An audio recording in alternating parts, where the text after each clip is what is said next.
Okay, thanks for your guys' grace and flexibility as we move slow-mo into the nights.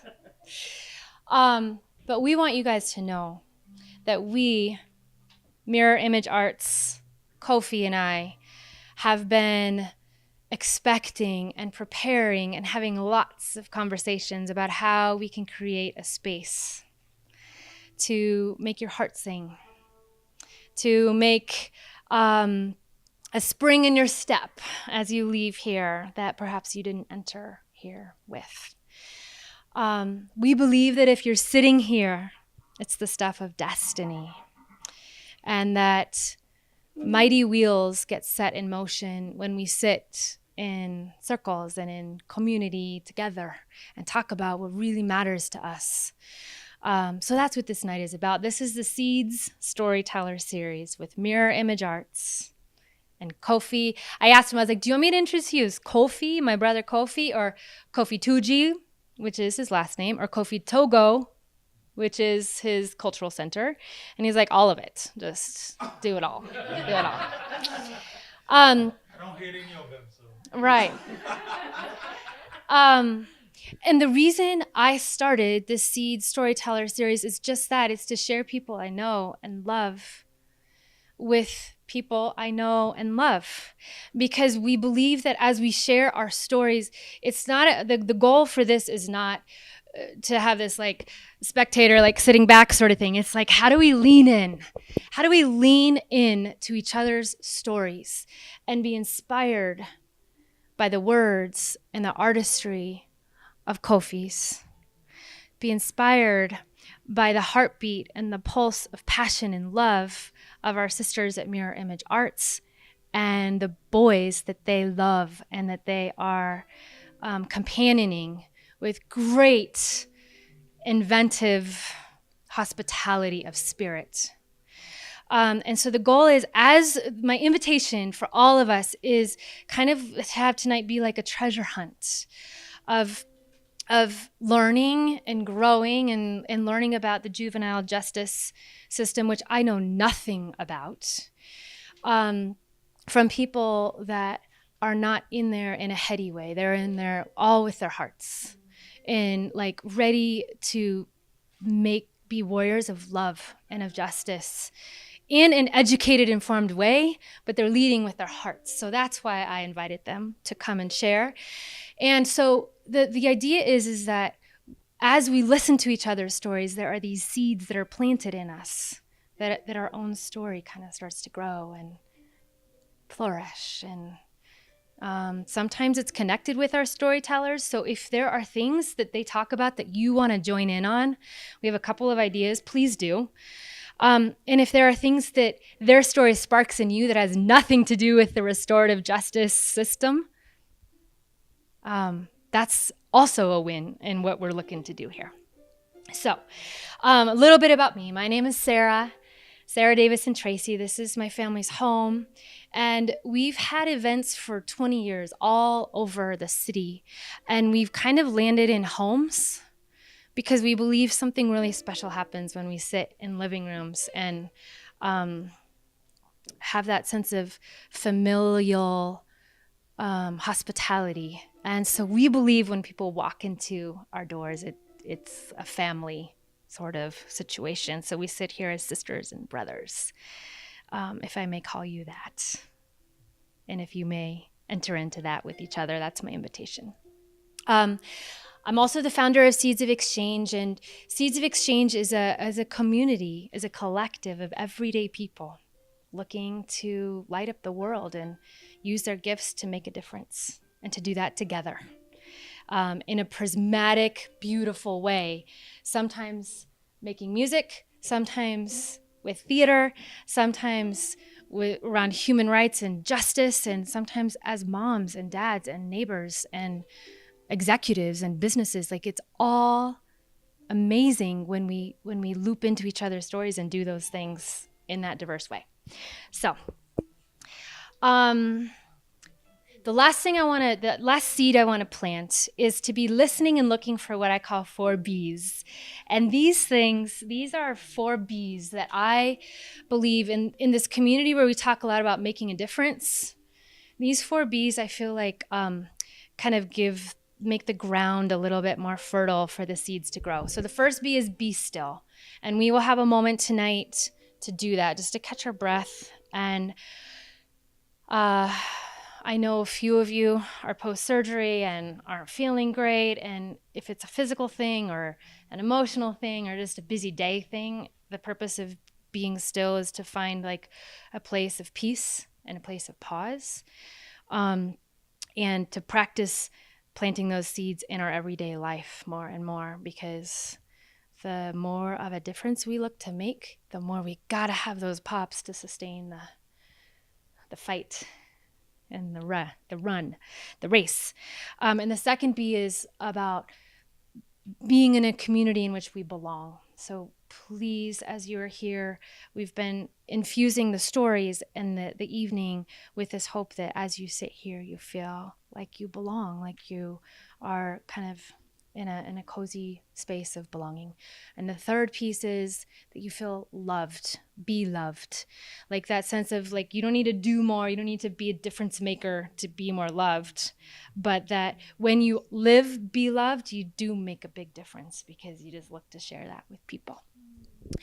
And the last B is be love. It's looking to find ways through being still, living beloved and belonging to share that in your unique, one-of-a-kind way.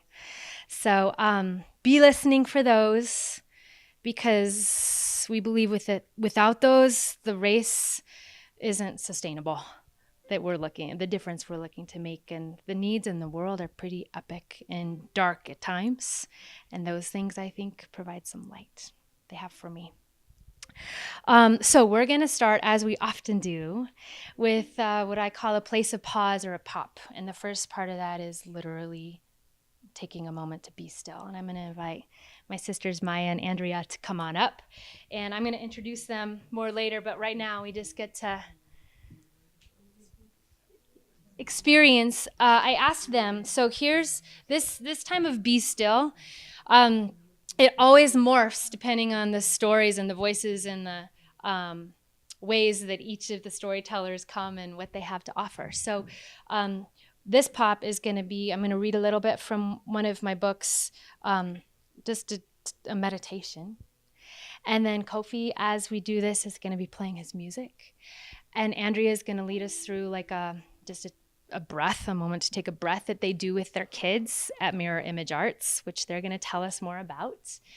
And then Koffi and Maya are going to close with a blessing, a prayer in each of their languages, because I can't get enough of hearing languages that, even though I don't know what I'm hearing, I can feel it in my heart. And so when we prayed this blessing before you guys all came here, or spoke this blessing, and I thought, oh my gosh, can you share that with our people? And they said yes. So would you hold us for a second? Yeah. So if you'll just take a moment and like nestle your booty into your chair, just feel the ground under your feet, and take a really deep breath. And if this is weird, just go with it, because maybe it'll be the blessing that you wanted for the night. And if this is totally familiar, just sink in and enjoy. So, sit back in your chair. If you are up for it, rest your head. Take 3 deep breaths.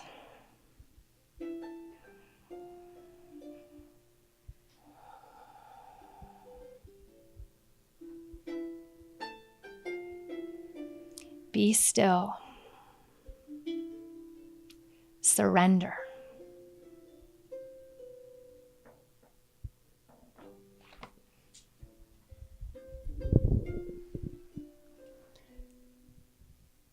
So take a deep breath in your nose. and out your mouth. And we're going to do this 2 more times. In your nose. And out your mouth. Last time in your nose. And out your mouth. And one more time because I think I need it tonight. In your nose, and then a great big sigh out your mouth. And then just in your seated position, just raise your hands up to the sky in whatever way you can. And then pull your arms back just a little bit to expose your heart up to the sky. And take a few moments to breathe into that heart space. Feel any part of that that's tight or nervous or anxious, and just sigh it out. We're going to do one more deep breath. And as you bring your arms down, I invite you to keep your heart open. And I turn it over to Koffi.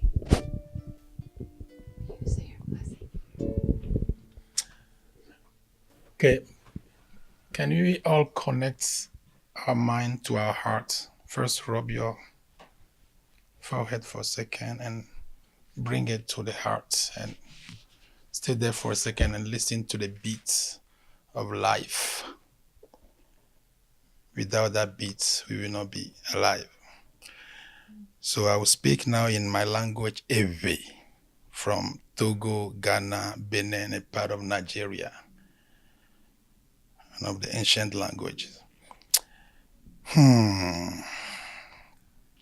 Mauga, Yevebe Mau, Jifo Planigban Ola, Hihamekata Ola,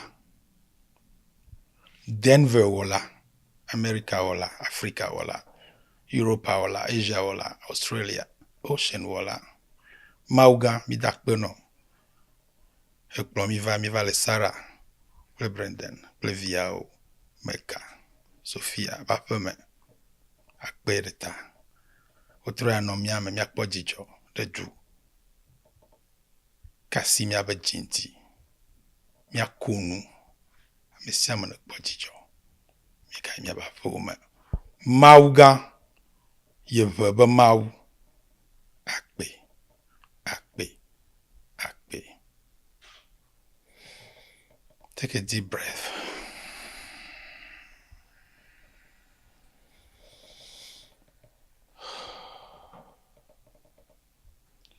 You may come back with us and open your eyes and look at the beauty.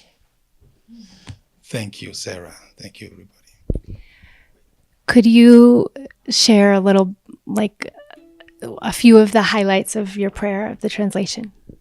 So I just call on the super powerful, the ultimate creator. We call it Yahweh. Yeah, and my people are Yahweh. So Yahweh is the God of all people, called the God to be among us, to bless us, and to thank Sarah and her husband and the children for having us today in their home. For us to be happy together, to smile, and to just chill as a family. That's pretty much what it was, yeah. Thank you. Awesome. So I wanted to share, this is a prayer that my dad says to my brothers and I every Friday at the start of Shabbat. And it is a prayer that I've started saying every morning. And it goes, Yevarechecha Adonai v'yishmerecha, Ye'er Adonai panav alecha v'chunecha, Yasa Adonai panav alecha v'yashem lecha shalom. May God bless you and keep you. May he shine his light in your lives and deal graciously with you. May he look favorably upon you and grant you peace. Amen. Thank you. Thank you, guys. Wow. We could just end it. So what I would like to take a couple moments and do is, I don't know if any of you saw in my email, we love I do this at my business meetings, and then we do it at all of our events. Have a moment for community inspiration, just to invite, if there's a poem or something a story you can share very briefly, that's encouraged you, or that you think might bring a little lightness to the circle. My invitation is that there's no backstory, that it's literally something that could be shared in like 30 seconds, just so we can ping pong around a little bit. And if you get really carried away with your story, which all good storytellers do, you'll hear a little chime, which reminds you that it's time to wrap up your story. So does anyone have anything that they would like to share that you brought? If you saw that in my note, or that comes to mind as something that you'd love to share as part of our community inspiration.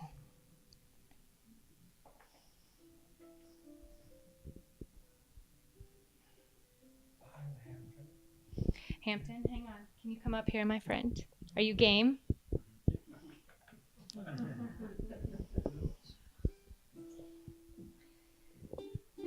And hold the puffy mic. I'm Hampton. I live in Denver, and we're friends, all of us. I want to lift up the power of healing that sometimes gets dismissed, in the modern world of medicine. And I've been meeting with shamans, and I've been meeting with indigenous teachers in Santa Fe for the most of a year in the last 2 years. And I've stumbled on things that I don't want to advocate in this group particularly, but I just had no idea how powerful healing can be. And with the notion that that means everything. So, and I had experience. I had 3 doctor's appointments this morning. And again, I'm brought back into those realms in a different way.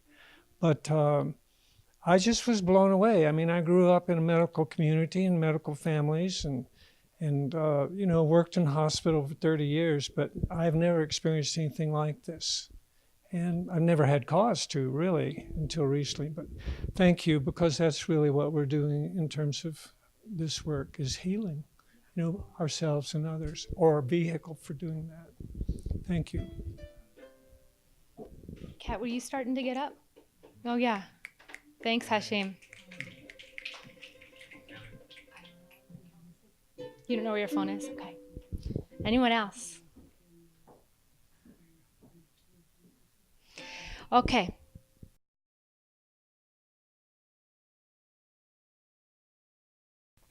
Koffi is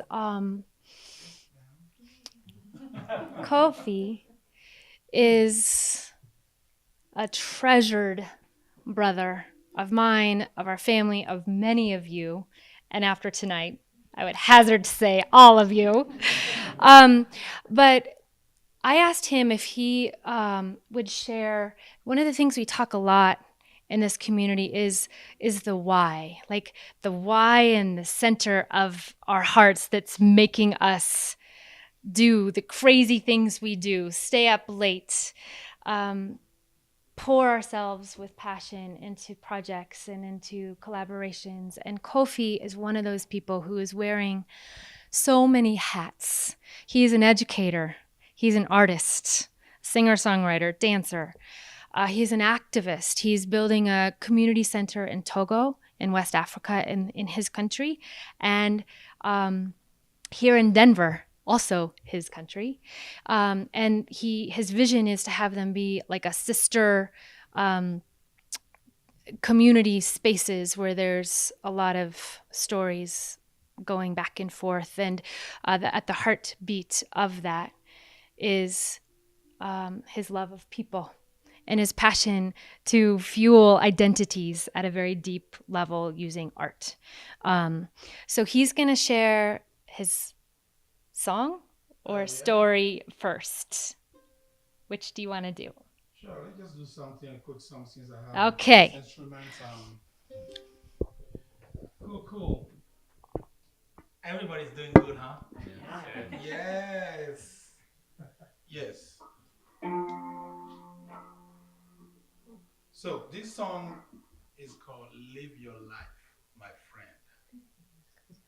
Live it today, like tomorrow is not promised. It's mostly instrumental, but at least you know that in English, so Just imagine. Imagination.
Thank you.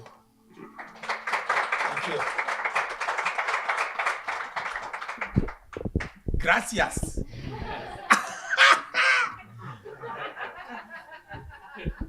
Sometimes I pretend like I speak Spanish because at least I know gracias. So use what you got before it's too late. Right?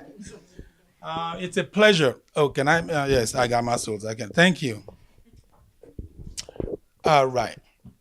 My name is Koffi. It's not coffee. It's a little different. Yeah, Koffi. My last name, like she said, is Tuji. Toudji. To you, DJ And I'm from this country called Togo in West Africa. And people are so smart in America and say, coffee. Say, oh, coffee. Where are you from? Togo. Ooh, coffee to go. So, yeah, that became the name of... I like coffee to go. I like coffee. I don't drink it. I don't because it's, I'm coffee already. If I drink it, I'll be drinking myself. So. All right, chill, guys. Chill. But anyway, why? Sarah asked me why. Why do you do this? Why not? Yeah, I do it because I'm alive. Every time I wake up, I'm like, wow, it's a blessing. And I know how powerful life is, how priceless it is. And some people been here, they're gone. I think they'll be wishing that, I wish I stayed a little bit longer. Yeah, to continue that vision. But we are here.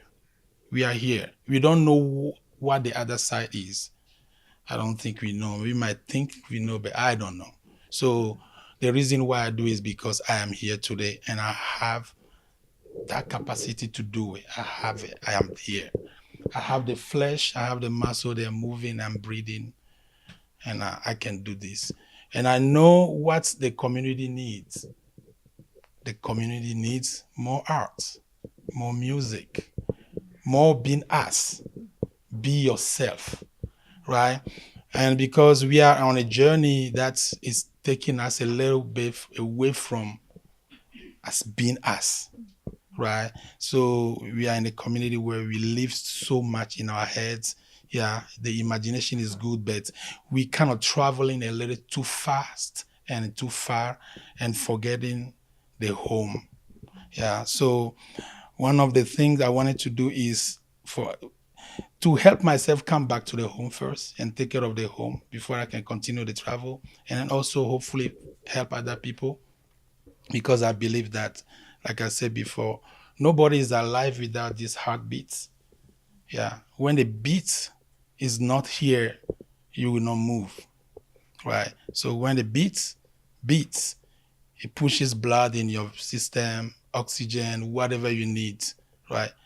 That's that powerful drum beat. That's the first drum. So, hi, you're sneaking in. I saw you. I saw your smile. But anyway, I grew up in Togo, West Africa, and I remember when I was growing up, we had so much instruments around us. So much instrument. You wake up, you hear the drum beating, and you remember our parents always tell us that that's your heartbeat. Yeah, if this thing is giving us life, if you can fake it like the instrument representing that heart, that beating more, it's just amplifying our life, right? Think about it again. If you must need these hearts that need to beat for you to be alive, if you have more instruments that can beat around you, you are just getting richer with life. And something I'm seeing is that we are kind of pulling away from that knowledge. The instruments are sitting in the corner collecting dust. And people are more on their iPhones and cell phones and all of that, which is also beautiful, but we must have a balance. So we keep playing this beat so we have more life around us. And I have to say, it is true, that's one of the African secrets to stay who they are no matter what they've been through, because of those drum beats, those beats that's around them, that nourishing their lives and all of that. And I want to find a way to preserve that so we don't lose it, because I know when that beat stop, we know more. So that's one of my reasons why. And I hope that more people can understand this and to help promoting playing more music in our communities. One thing I also want to say is that it is true that we are programming more music now. Yeah, so we have more music around. It is good. But something we don't get when we program the music is that when you play a real instrument, there is this physical connection, this spiritual connection, this emotional connection that we don't really get when we program music. And I do program music too. And I know the difference between when I'm programming the music than playing the instrument. Yeah. Then when you play the instrument, that coordination, the left brain is working, the right brain is working, everything is working together as a team to produce a beautiful sound. Is powerful versus just programming it. Yeah. So I don't want to lose playing the live music, but I don't want to also stop. I don't want to stop the programming either. I want to find a balance, because I'm not going to be able to be playing all day going around. But if I can play and record it, I'll jam in my car. I'll be like, right? So that's one of my goals, to build a community center. So to remind the people, or to re-educate people, to know the value of playing live music or instruments. So we can keep that going, whether in Togo or here or in Europe or whatever. So I hope you guys can help. Our website is www.koffitogo.com. That's koffitogo.com. Don't spell like coffee, C-O-L. Yeah. And thank you, Sarah, for having us tonight. And this is, we are blessed. Thank you. And I will send a follow-up note with websites for both of these guys. Yeah. I've never seen this instrument before. Uh-huh. It's amazing. I was wondering if you could tell me the name. All right. This instrument is called kora. Yeah, Kora. That's how you spell it. That's the most common way to spell it. Yeah, kora is originally from West Africa, but our ancestors said the root is of it was from Egypt. Even maybe might be ancient more than that, right? But you find this one you find it more in West Africa, and around Africa in general you find similar ones, similar kind of harp shape kind of thing. Yeah, but this one is my baby because I made it. I gave birth to it. I made it myself, and that's one of my why too. Yeah, because I made this, the connection I have to this is priceless than me buying it in the store. Is it making sense? Because the experience I go through, cutting this wood, putting the skin on and all of that, going to Bass Pro, buying the fishing line, all of that is amazing. So I really want to also maybe help kids, teach them how to make this or organize workshops in our community. So Kora, Kora from West Africa. Gracias. De nada. Koffi, thank you. And Koffi and I had a Facebook Live conversation on Friday, and he was able to tell even more of his story. Welcome. Oh my gosh. Oh my goodness. Oh gosh. It's really incredible. You are incredible. So thank you so much.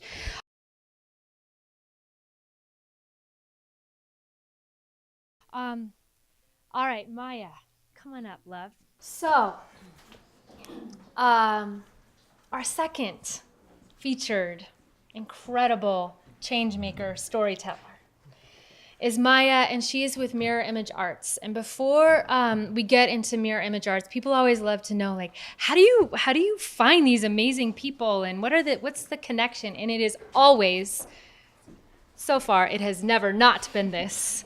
It is always friendship. And so my first connection to Mirror Image Arts is with their current executive director, dear friend of mine, Andrea. And she and I, the moment we met, we started cooking up like what fun we could have together and what we could do to gather people together, to have conversations, to talk about and to do things that make a difference. And so we, probably 6 months ago, started envisioning this night.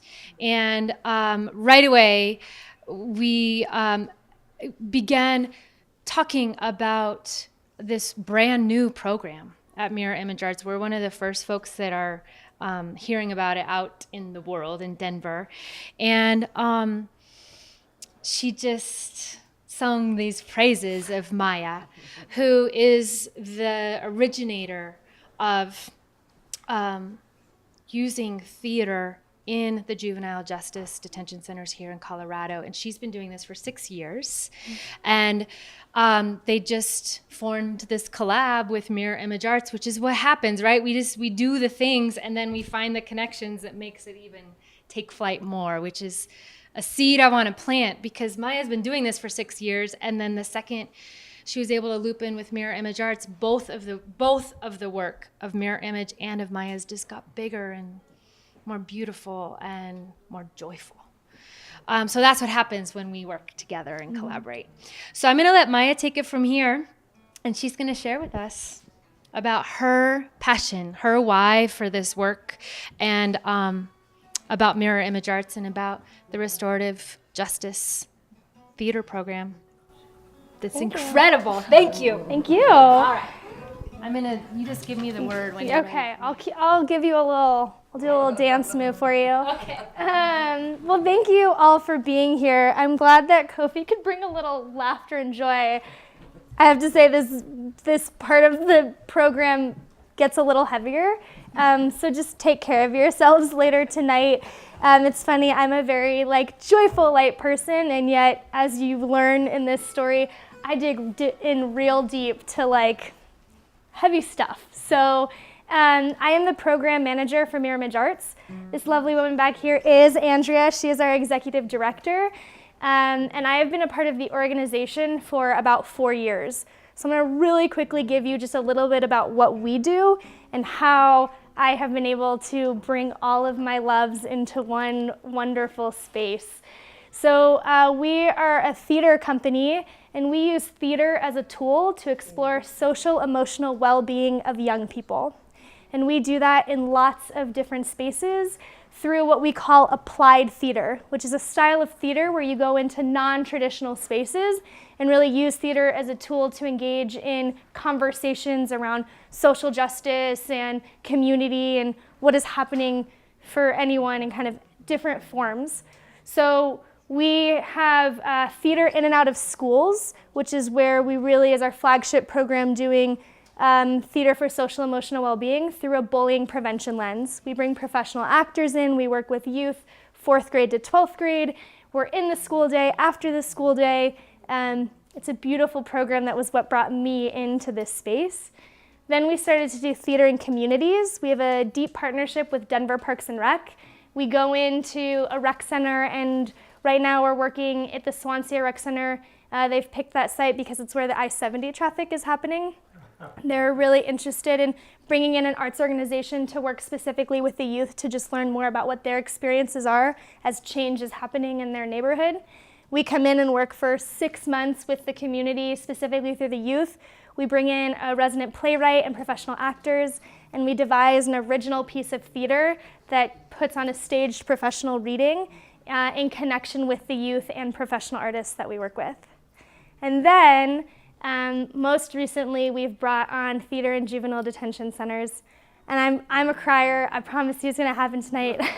Because even just being here, I've done this work for so long by myself. And just for you to even want to be here and hear about this means so much to me. And just the few short months that the organization has taken on this program, it has already grown. It was one of those where before I was constantly kind of pushing of when was the next time I was going to get into the facility, and recently we've been able to secure year-round programming at a facility for the next 2 years. We're looking at re-entry programs. There's just a lot of growth for my baby that I have big, big plans for. So thank you for all being a part of this evening. I really, really appreciate it. So let me go back in time a little bit. And I'll try in a very truncated version to share the origin of my program, Restorative Theater. So I went to CU and got my BFA in theater, and the thesis project was a group of us devising an original piece of theater. And I don't really know how I stumbled on the issue, but I found sex trafficking. And I am an obsessive human who digs in deep to something when I find out about it, and really pushed our theater group to explore this topic.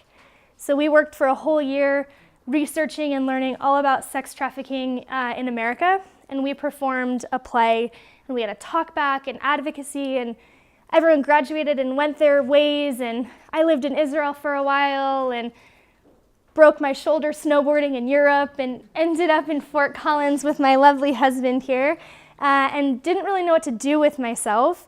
And I had a professor who had said, you're a theater maker, so when there's nothing there, you're gonna make it yourself. And that led me on a 7-year journey of writing a one-woman show about sex trafficking in the US, where I went across the country and interviewed survivors and FBI task force agents and nonprofits and police, and just anyone and everyone I could find to really learn what it looked like in America. And we got in an RV with our dog and traveled all across the country, and as I interviewed, I wrote and performed it and tweaked it and created this thing that then I used working with survivors and individuals who worked with survivors. And it was beautiful and heart-wrenching and hard. And I knew the work was good, and I was really struggling that it was kind of the aftermath. You know, I was working with these women after something had happened, and I wanted to understand, what's the other side? How do you get in front of it?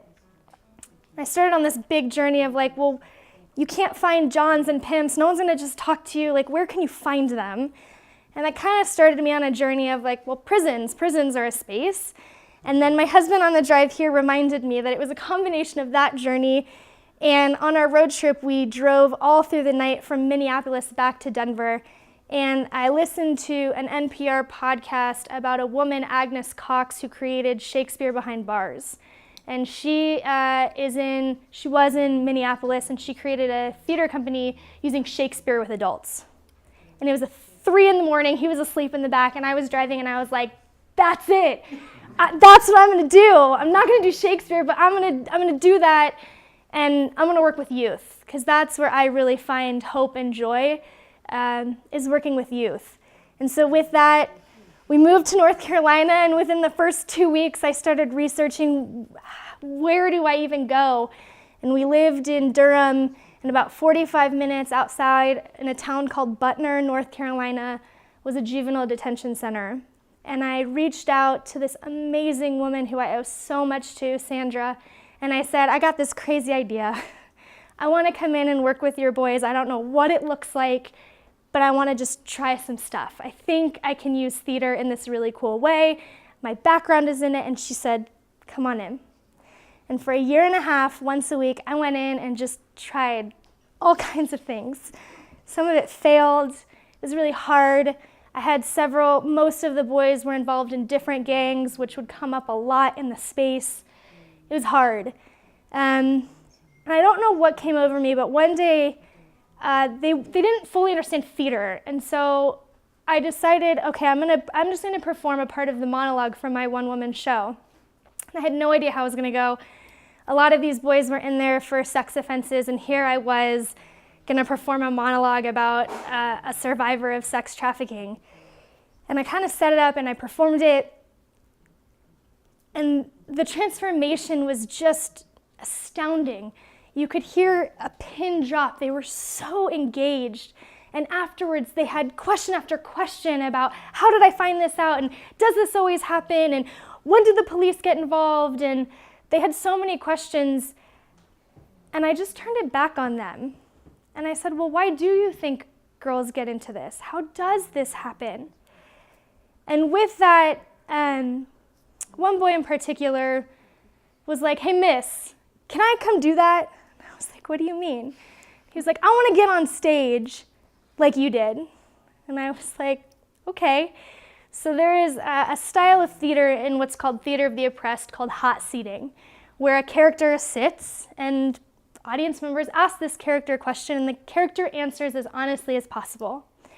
And he got up, and I said, okay, who do you want to be? He said, a prisoner. I said, okay. And they started asking, what are you in for? And he said, pimping. And they start asking him more and more questions, and it's very evident that it's his story. But he has this second wall to feel safe enough to share it. And afterwards, Sandra said it was the first time he ever told the story. And the story was the moment that I knew that this was it. That the power of art, of theater, of storytelling is transcending. And so he started to tell this story that was of a friend. And he'd been living at home with his younger brother and his mom. And his mom was a drug addict. And he was hungry. And his little brother was hungry. And he was real sick of being hungry. And he was real sick of men coming in through his house, going into his mom's room, and then leaving. And so one day he decided to just put himself in front of that door. And when the man came in, he put out his hand to get that money so he could feed himself and his little brother. And after that, that's what he did every day. His mom was on drugs, having sex, and he was taking that money. And he said the moment he was able to sell his mom was the moment he could sell any girl.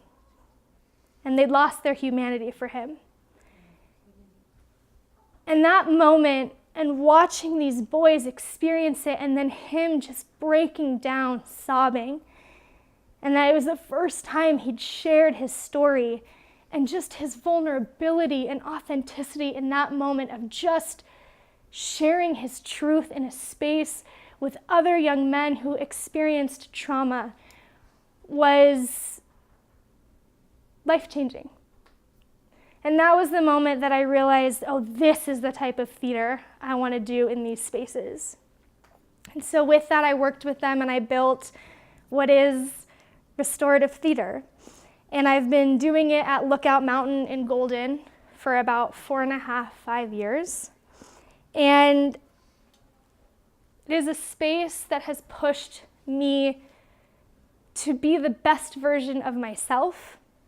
And it is a space that constantly challenges me and makes me so angry with humanity, and yet gives me the greatest hope in it as well. So I thought I would share just a little bit about the history to give you the context of what we're talking about, because this system is pretty big. So I'm going to give you a little soundbite, and I'm going to share with you what it is that we really do in this space. And I'm going to share just a lovely impact story from a program just 2 weeks ago that we had. So in the mid-1800s is when it was the first time in America where they said, oh, 7-year-olds shouldn't be tried as adults. So up until the mid-1830s in America, you could be tried as an adult 7 years and up. You could be sentenced to death as a 7-year-old. And then in 1899, the first juvenile court was established in Chicago. And the idea really was rehabilitation. The thought was these youth are at risk, and we as a community have failed them. And it is our job as a society to support them in what they need. So instead of having a court system, you can look up pictures. It's a judge sitting in his office with youth just sitting next to him, and they're having a conversation, trying to figure out what happened. And from that, they created reform schools that were really built to try and rehabilitate, to support youth in finding their value and self-worth. Fast forward to about the 1950s, and there was a case where a young boy who was 15 made a lewd phone call to a neighbor. The neighbor called the police.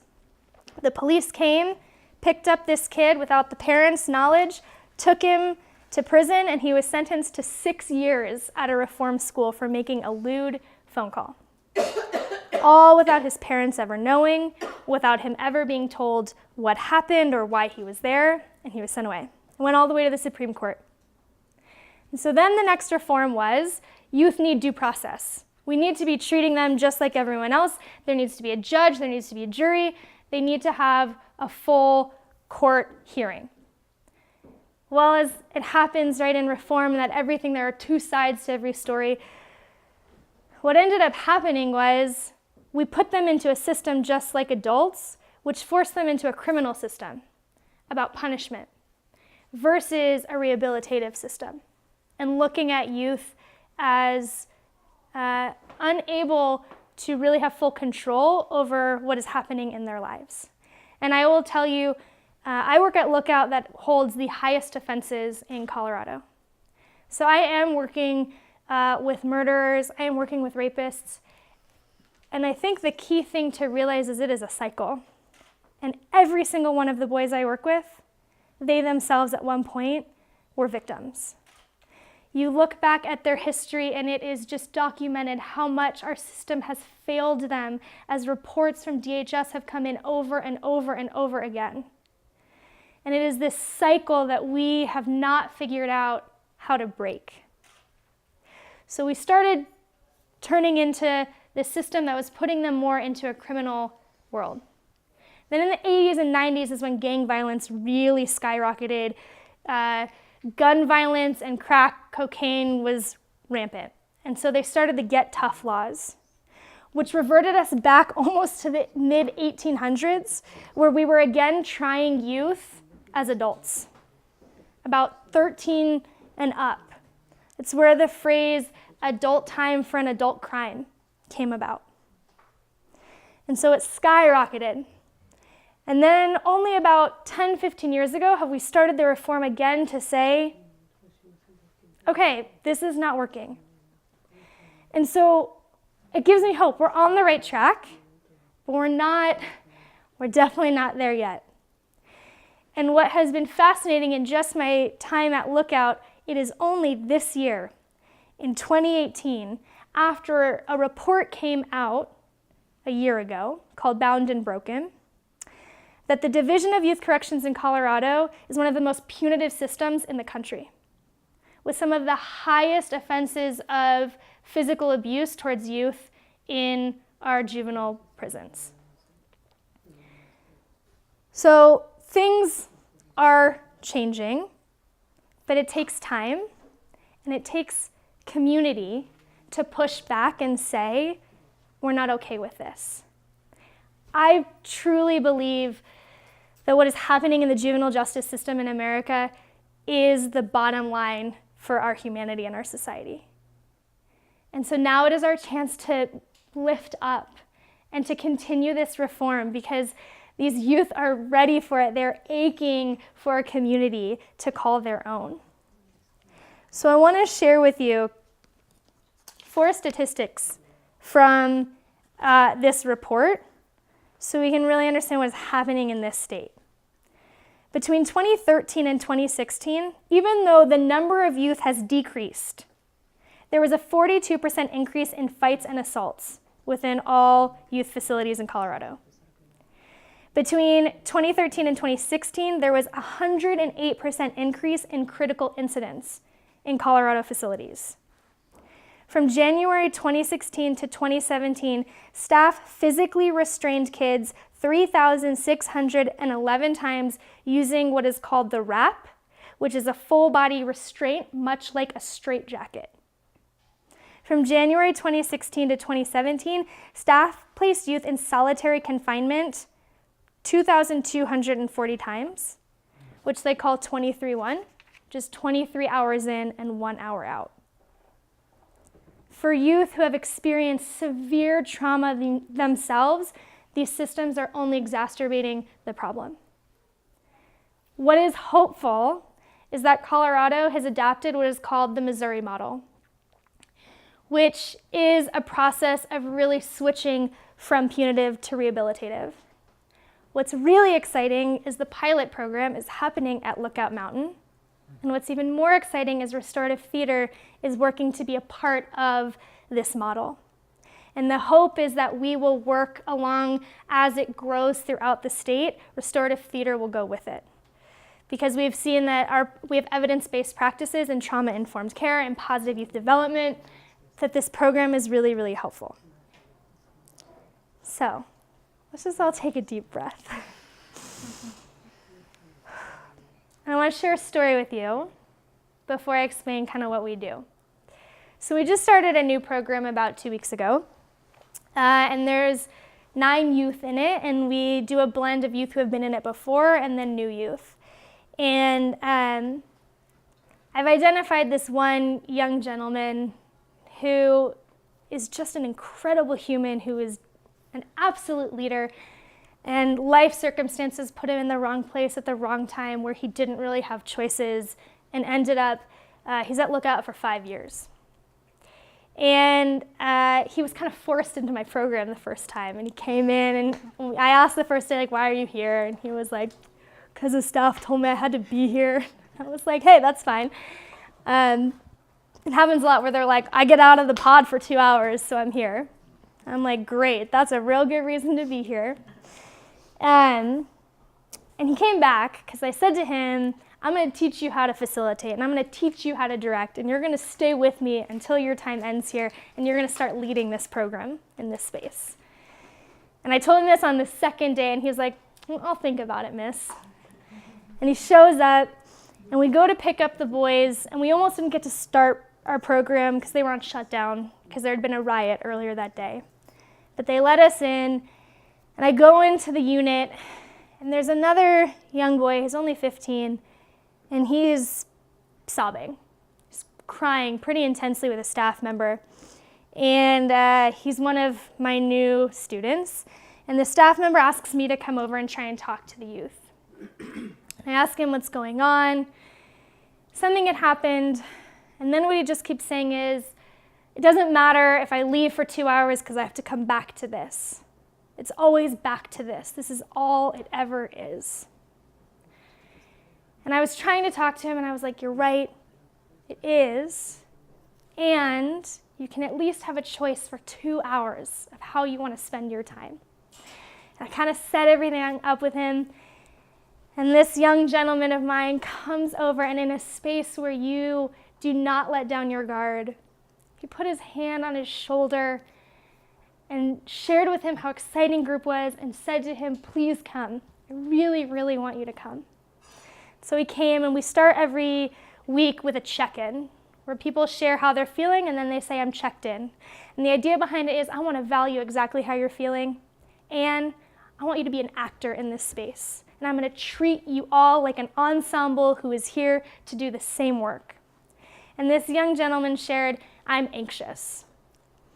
And we go around and share why we're here, and a lot of them say it's because they get 2 hours off. And my leader looks at this young boy and says, I come here because this is the only space where I get to be myself. This is the only space where I don't have to be tough, and I'm loved for exactly who I am. I build a tribe in that space. It's like you've said, community is so important in a space where they are dehumanized and devalued. We are there to show them their worth and their value. They're not throwaways, that they are not their mistakes and their past choices, that they are amazing individuals who will go on to do incredible things. And we get through the whole program. And by the end, this boy who was sobbing is just all smiles. And his checkout is, I think we're going to be really great.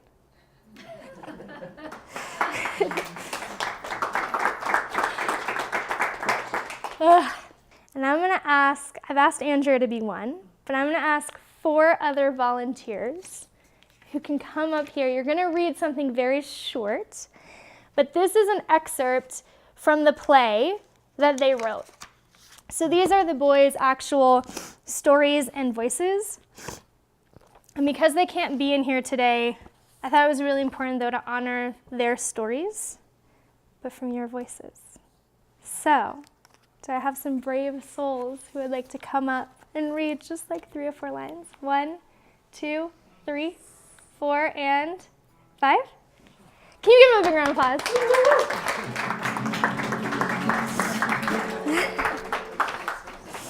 All right, you are Hunter.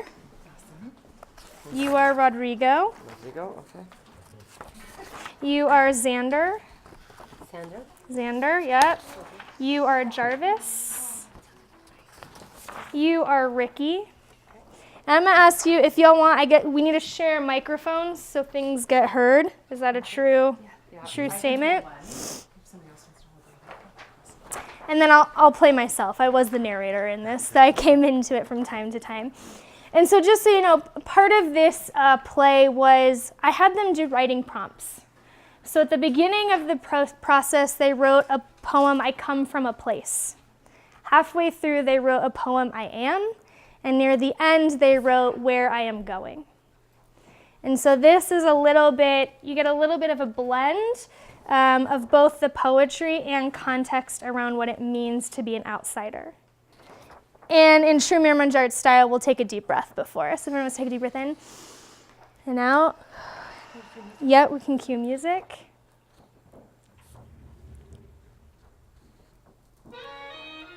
Let me turn it down a little bit. I come from a place. I come from a place where I wish I wasn't born. I come from a place where I smell the hell from blocks away. I come from a place where the hospital doesn't exist. I come from a place where I will change who I am and not others. I will not shed a tear for those who don't know the fear or the voices no one can hear. What is pain? Pain is the first time I got jumped. Walking in on my girlfriend who overdosed. Not being able to see my family. Getting beaten to protect my sister. Hanging out at the Platte River, feeling a club to my head and waking up to find my friend stabbed to death. The fall of angels. Love. Pride. Fuck. Damn. Regret. Reconciliation. Forgive. Forgotten. Shame. Melancholy. Vulnerability. What is choice? Cooperation. Decision. New. Hope. Responsibility. Disobeying my mom. When I was turned in.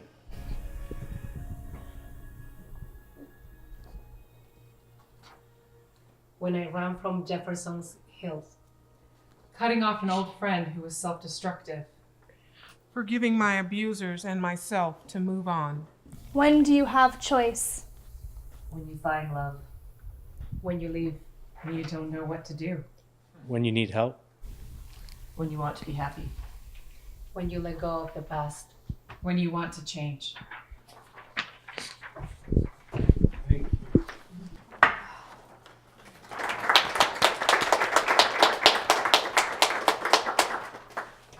Good job, actors.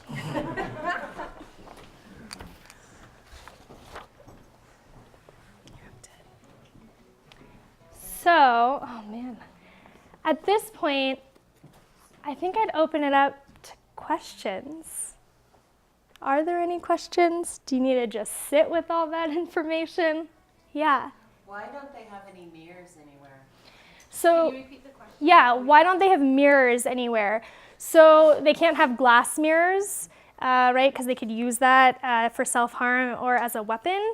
So in common spaces, they have kind of this like metal piece, but you can't actually see your face, but they don't have mirrors in their rooms. Other questions? How are you supported? Thank you. That is a great question. It has been a long journey to figure that out. Luckily, I have an incredible organization that has been super, super supportive. I actually called Andrea after this first program, and I had a co-facilitator for the first time in my entire time doing this. And I hadn't realized how lonely the experience of showing up and being told you can't come in. I've experienced it so many times. We went in, and 3 of the 9 boys were not going to be able to join us that night. 1 was in the process of being restrained, and 2 had bad behavior. And so, of course, the first thing that gets taken from these youth are their extracurricular activities that are there to support them. And then they get angrier that they can't be in there, and so then they make bad choices, and then it gets taken away from them even longer. And I hadn't realized how much that hurt to come in with an expectation to see all 9 boys and then only seeing 6 of them.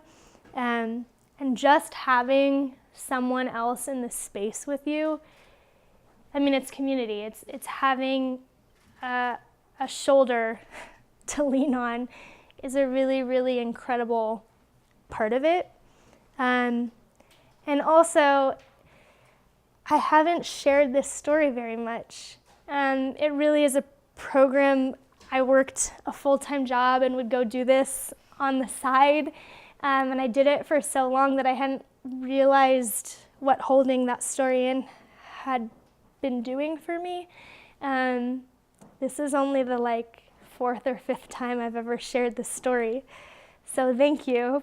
You all are a part of that support of me being able to share the experience. I also have an incredible husband who supports me. Thank you for that question. Yes. Any others? Yeah. Amazing story. I come from a place where the hospital doesn't exist. I come from a place where I will change who I am and not others. I will not shed a tear for those who don't know the fear or the voices no one can hear. Pain is the first time I got jumped. It's a great question too. So just Walking as you in said, on my how girlfriend organic these who experiences are. overdosed. The one Not being young able to gentleman, see my Enrique, family.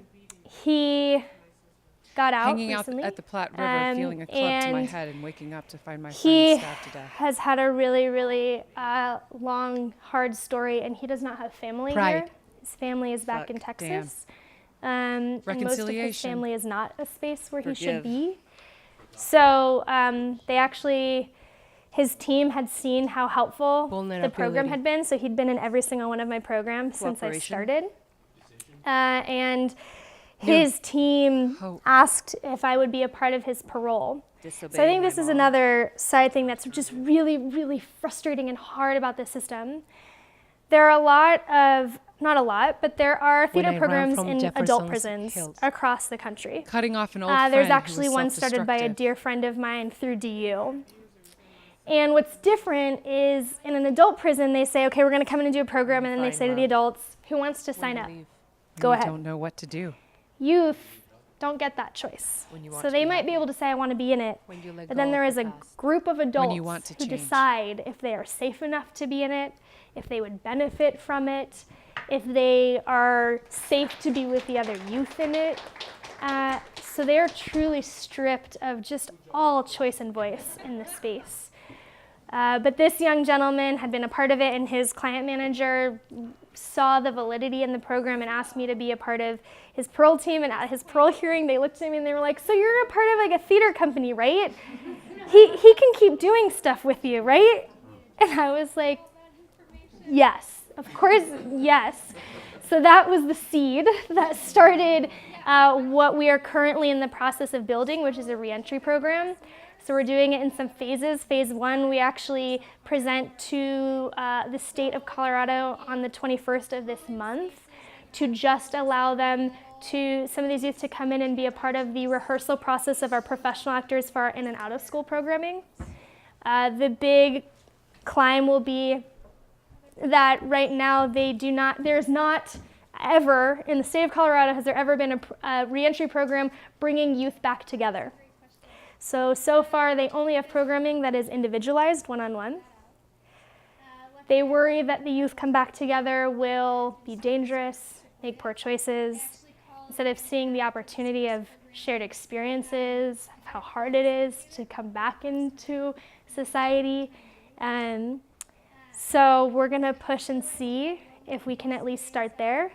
But the vision of Restorative Theatre is to build an entire reentry program where they would continue to do theater, but they would also have all of the resources they need to help them with jobs, housing, any other support that they need. So we're looking at some partner organizations right now to try and give them all of the support they need while continuing to do theater and hopefully working with at-risk youth themselves is the goal.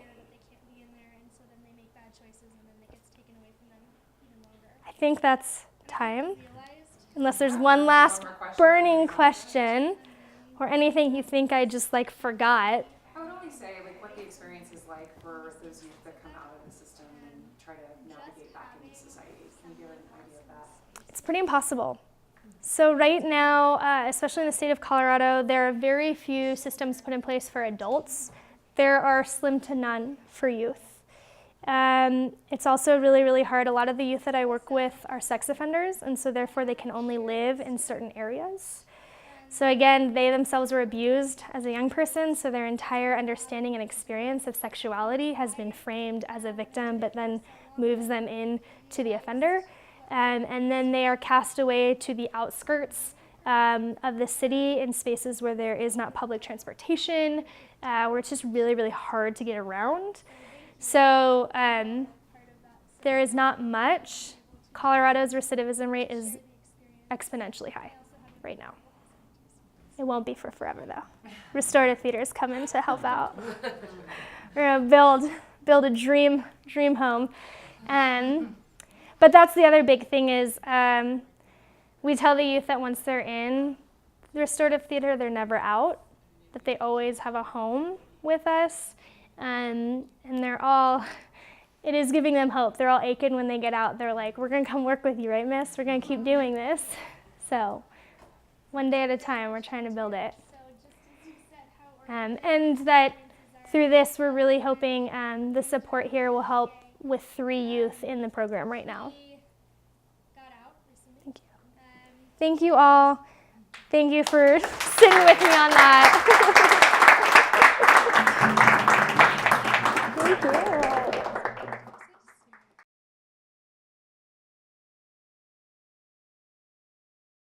Before we get out of the space that Maya helped drop us into in that theater, thank you for the performers, to the performers. And what she led her story with was the hard and the dark and the troubling. Like it's not easy to hear. The thing that I want to, one of the seeds I want to plant is, you know, she and Andrea and her organization, they are going into the dark with light, with hope. And yes, there is not, the statistics are not there, but mirror image arts and restorative theater hasn't been there till now. So we get to be a part of the arc, the story arc of hope. And so the seed I want to plant is this, as we move towards wrapping up, is to take a moment before like leaving the grit of the stories that we heard. That was a powerful piece. Oh my gracious. Thank you. And tell the boys, the men, the young men, what a gift that was. Really. If you're allowed, we can share the video of, if with the performer's permission with them. That might be cool for them to hear. Let me know if any of the performers, if you don't want your story shared, but otherwise we'll share it with them. So the thing I want to invite y'all to do is on your chair, there are these Post-it notes. And the pop that we talked about, the place of pause, has 3 parts. The first is a moment to be still, which we did thanks to my 3 friends. And then the second 2 parts are 2 C's, contemplate and commit. And so the thing I want to this is like kind of for you to take into your evening, but just even in this moment, I'm curious if you were to just take a beat and take a breath. If there is something in that contemplative space that you just want to like take with you, like write down a word. This is not, you are not leaving this for me. I'm not going to add anything weird. Like this is for you to take. It's an archive for you. Is there something that you're feeling is percolating in your heart that you want to make sure you just don't forget? And that kind of discernment, contemplative part about your story, something you heard that Maya shared, something you learned. It can be anything. There's no agenda. And then the second thing is, if there's anything that you want to just write down before it pops out of your head that you want to leave here committed to. I'm just curious, just for a pop. And I'm going to ask Koffi just to play for like 10, 20 seconds. Just like, what might you want to think different or be different after this? And what might you want to commit to? I'm curious. And the second Post-it note is there because I have this little bowl that I call my prayer bowl. And I just would love for the second Post-it note, if there's something in this work, in this space of restorative theater that you want to pray, or if you aren't a prayer, if you're a meditator, or if you're a walker, like something that you want to hold in a deep sacred space that you would mind sharing with me. This sits next to me when I work, and I will hold that if it's something from the story tonight, and if it's something in your own life. I know that we're human beings and life can be hard. So if there's something that I can hold in my meditation prayer bowl in your story, I promise I will do it. You can sign your name or you can leave it anonymous. And there is power in the things we need being witnessed. So even if it's me witnessing your Post-it note, it's just an invitation. So I'll leave this here. The next thing, the nearly last thing I want to do before we wrap up, for those of you that are new, we end our nights, our gatherings with what we call radical reciprocity. And this is based in this belief that in a community, we all have things we need and we all have things that we can offer. And I've had so much fun over the last 20 years just opening this space, and literally sometimes it's like, I need a couch, and someone's like, oh, I have a couch. It's literally like, oh, okay, let's do that. In September, I had some dear friends, and they were adopting an asylee from Honduras, and they were like, we need an immigration lawyer. And someone's like, I have an immigration lawyer, like at the night. I mean, you just don't know until you ask. So I guess I'm just curious. I don't know if you saw this in the email. It was this invitation. If there's something you need, literally, physically, like a car or a, thing in your physical space, or if there's something, a job, and I need it to be like a 10, 15 second sound bite. And then if you have something to offer, that you don't need anymore, or a skill you have that you love to share. So I just want to open it up. Does anyone have anything? And I ask you to either come take the mic or to say it, and then I'll repeat it in the mic. Either way. Anything? Daniel. I actually want to ask if I can say something that's not part of the radical response. Yes. Anything, always. Maya, thank you. Really heartwarming and inspiring story. And I love how it illustrates both the power of someone who sort of experiences enough love to take it out into the world, and the story of those who are really sort of pushed aside, abused, and the really tough experiences that they have. And I think it is that being loved that is the difference. And if we don't experience being loved, if we don't find where we're loved, and we don't believe that we're loved, if we feel like we have to that we're alone, that we have to fight for what we need, that we have to take what we need, that we're unloved, we're going to hurt other people, even if we don't end up going to prison. And we're never going to believe that we have things that we can give to the world to love them. And so I just want to encourage all of us to really start from accepting the love that that is there for us to receive. Thank you.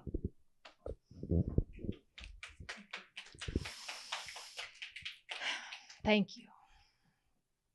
Anyone have anything they'd like to share as part of something you need or something you have to offer, or good gracious me, any blessing like that? Thank you. That was awesome.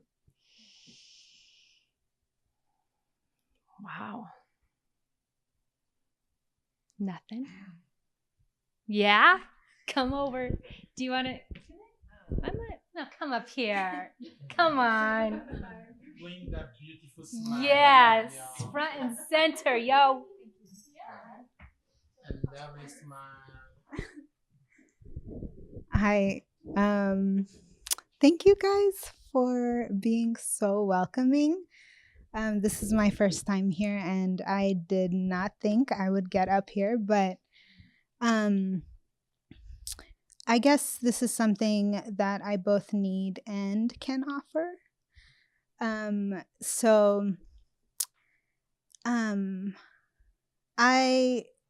am currently looking for work. I recently graduated in communications. And initially in my job search, I was just thinking, oh, it's just a job. It's just money. I can do whatever I need to do. But the more that I've been searching for a job, I'm finding that I can't just do whatever, it has to be something that I care about, and it has to be something that I feel actually contributes and utilizes the blessings that I've been blessed to receive, and the skills that I've learned, and the experiences that I've had. So yeah, I would love to be able to help advocate for people, especially children and youth. That's what my experience is in. And so if anyone has any pointers or anywhere that I can, any connections or tips that you guys have, places where I can look, I would really appreciate that. And I also want to be able to use my creativity in my work, because I find that when I can't, when I feel that that's stifled, I feel that it's very draining for me. So thank you. She found us on Eventbrite. Oh my gosh, I was like, so fun. Eventbrite brings beautiful people together. Is it possible that maybe you could share your resume and what you want to do? Oh, in a follow-up with everyone? Yeah. Yes. Yes. Thank you. Good idea. I'll do a follow-up email to everyone, including, like I said, follow-ups with Koffi and Mirror Image Arts, just because we love the ripples that always come from these things, whether it's tomorrow or in a year. You know, just stay tuned with me if you want to loop back into these guys' worlds. But if you would be willing, girl, get me your resume and I'll include that in the follow-up. I call it the Inspired Action resource. Follows up from here. Okay, so what we're gonna do is we're gonna wrap up, because I want to honor that it is a school night, work night for everyone. And I left my but I want to invite you guys, for those of you that can stay, please do, and grab a glass of wine or a cup of tea, sit on the couch, maybe till 9:30, 9:45. And then I don't know if you guys know this, but my husband had a heart scare 2 weeks ago. So I'm committed to like quiet household at 10 sort of a thing, so that I can get him to bed along with my kids. So, but please stay, because the conversations that happen, like the after party, as we call it, is like always where some really great stuff happens. I'm going to have Maya come on up, please, because I want to,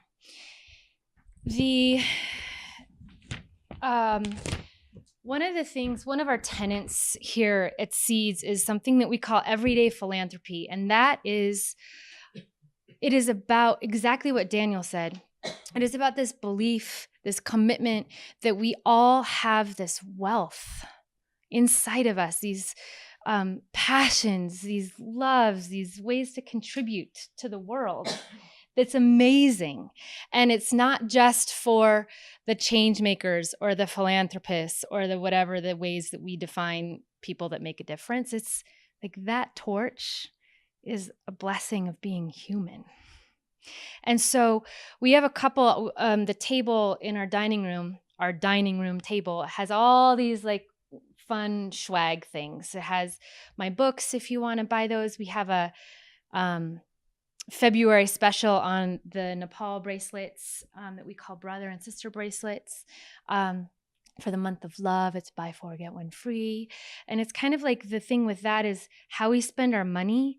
My friend Angela in Kathmandu, like it's one of the ways that she supports her family through making these bracelets. So if you have gifts, it's kind of a cool way to be like, oh, I can give a gift and make a difference with my shopping dollars.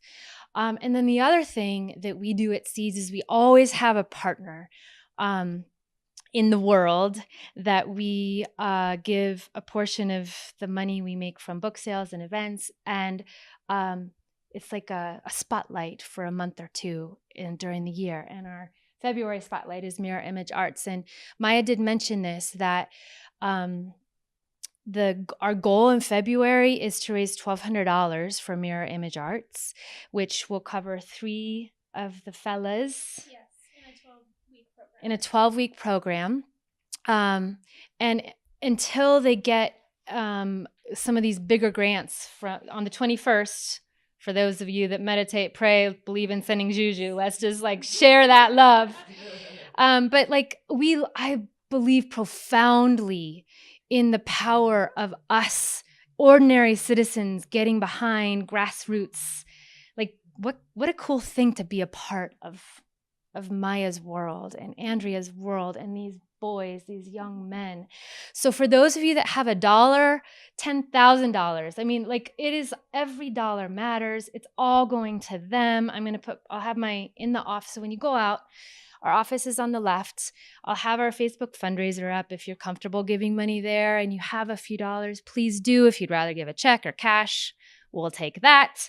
And this is about, I have this, one of my favorite philanthropists was a kindergartner, a classmate of my son's. When I was going to Nepal a couple years ago, we did a classroom fundraiser.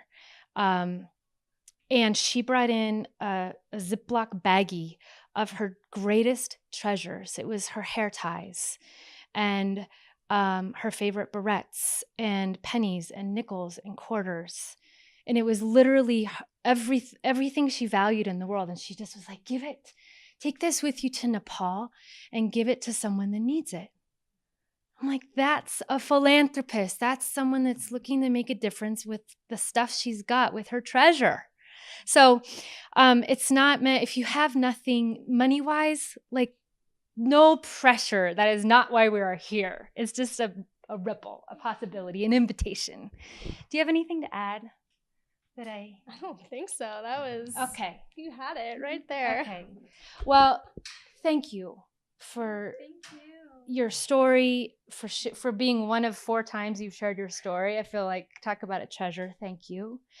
And like I said, I will be including a follow-up email. So if there was something Maya said where you're like, oh my gosh, I want to talk to her more. We didn't hear much from my dear sister Andrea, but I'll include a link to a Facebook Live we did. And I just took notes with just the gold that comes from her heart and her mouth, and what she is doing in the world is just will inspire. So I'll include a link to that too. So let's just continue the rabbit holes and the ripples of all the fun. Okay. I think that was all of my closing on that. I'm just going to read one last thing. As dishes clink clank in the kitchen. That's how we roll. This is from a closing in, oh yeah, thanks, Koffi. I mean, why I was like, Koffi, will you just play your beautiful music in your cozy Koffi corner all night? This is the end of my book, Live Ablaze, and the end is called Not the End. And that's how I feel about tonight. Like, not the end is, it's time to get to bed, but not the end. I hope. So these are a couple of little excerpts from the Not the End. As we approach the end of this leg of our journey together, this is not the end, because we have much to do together. I hope tonight that you feel you have become a vital part of a mighty community of many others who wade into the deep and dark places of the world, carrying torches of hope as they go. Together, we are peacemakers, not fettered by fear of difference, the unknown, or the unfamiliar. We keep it real. We speak about and listen to what really matters to one another. We live beloved, and we fervently vow to be love. We are humble warriors of love and justice who belong to one another. So that is my closing blessing, invocation for our night. To take, as Daniel said, this blessing of being loved, belonging to yourself and to one another. And taking steps, leaps, whatever it is, to making a difference in your beautiful, unique, never seen before, never will be ever seen before way. So I love you guys. Thank you for coming and dealing with these puffy mics. And please stay. Koffi, on the table, we have some t-shirts of his, and I will loop into his world because he has some really cool music and dance events that are just, as Kat said, people like me and like, that don't dance end up dancing with Koffi. Okay, let's just say that. So I love you guys. Thank you for coming, and please stay if you can and stay connected. All right. Blessings.